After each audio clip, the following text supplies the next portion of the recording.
Iran war వెనక మరొక పెద్ద గేమ్ నడుస్తుందా?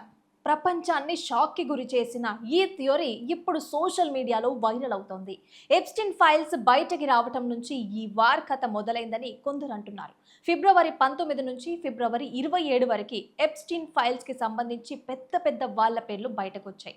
అయితే అందులో prince Andrew, Hillary Clinton, bill gates లాంటి ప్రముఖుల పేర్లు కూడా చర్చలోకి వచ్చాయి.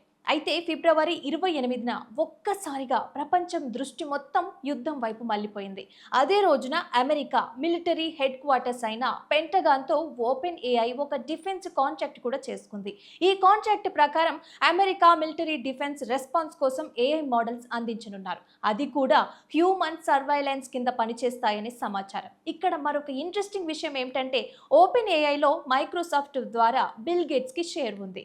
బిల్ గేట్స్ పేరు ఎప్స్టీన్ ఫైల్స్ లో వినిపించినప్పటికీ ఇప్పటి వరకు ఆయన మీద ఎలాంటి లీగల్ యాక్షన్ తీసుకోలేదు. అదే సమయంలో ఈ యుద్ధ పరిస్థితులలో డిఫెన్స్ కాంట్రాక్ట్ ద్వారా బిల్ గేట్స్ కి భారీ లాభాలు వచ్చే అవకాశం ఉందని తెలుస్తుంది.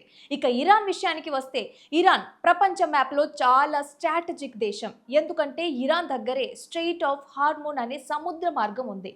ప్రపంచంలో సుమారు 5వ వంతు ఆయిల్ షిప్మెంట్ ఈ దారిలోనే వెళ్తుంది. అయితే పెర్షియల్ గల్ఫ్స్ నుంచి గల్ఫ్ ఆఫ్ ఒమాన్ వరకు వెళ్లే ఈ రూట్ ప్రపంచ ఎనర్జీ సరఫరాలో చాలా కీలకం. ఈ రూట్ మీద ప్రభావం చూపగలిగితే యూరోప్, ఆసియా దేశాలకి భారీ ఇన్ఫ్లుయెన్స్ వస్తుంది. ఇక ఇజ్రాయెల్ కి ప్రధాన భయం ఇరాన్ న్యూక్లియర్ ప్రోగ్రామ్. ఇరాన్ వద్ద న్యూక్లియర్ సామర్థ్యం పెరిగితే అది ఇజ్రాయెల్ కి పెద్ద సెక్యూరిటీ థ్రెట్ అవుతుంది. అందుకే ఇరాన్, ఇజ్రాయెల్ మధ్య టెన్షన్స్ ఈ రోజువి కాదు, కొన్ని సంవత్సరాల నుంచి కొనసాగుతూనే ఉన్నాయి. ఒకవేళ ఈ టెన్షన్ మరింత పెరిగితే అది ప్రపంచంలోని చాలా ప్రాంతాల మీద ప్రభావం చూపే అవకాశం ఉంది. ఇప్పుడు చాలా మంది అడుగుతున్న ప్రశ్న ఒక్కటే, ఇది కేవలం ఒక రీజనల్ వార్ మాత్రమేనా, లేక వరల్డ్ వార్ 3కి ప్రారంభమా?